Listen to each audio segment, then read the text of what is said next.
एक माणूस 11 संत्री 10 रुपये प्रमाणे खरेदी करतो आणि 10 संत्री रुपये 11 प्रमाणे विकतो, तर त्याला किती % नफा अगर तोटा होईल?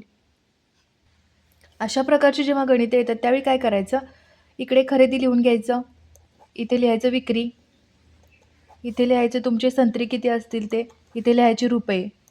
आता काय सांगितलंय, 11 संत्री 10 रुपये प्रमाणे खरेदी करतो.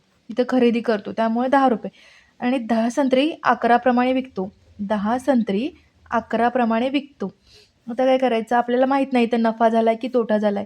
नफा किंवा तोटा काय असेल त्यांचा तिरकस गुणाकार करायचा. 11 गुणुले 11 वजा 10 गुणुले 10 आणि इथे जो येतो 10 गुणिले 10 तो इथे रिपीट करायचा. 10 गुणुले 10 गुणुले पर्सेंटेज काढायचा आहे म्हणून 100 ने मल्टिप्लाय केलं.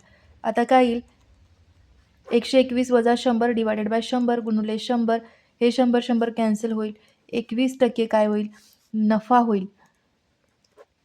तर मायनस आलं असतं इथं तर झाला असता तोटा. तर आपला आन्सर काय आहे, 21% नफा होईल.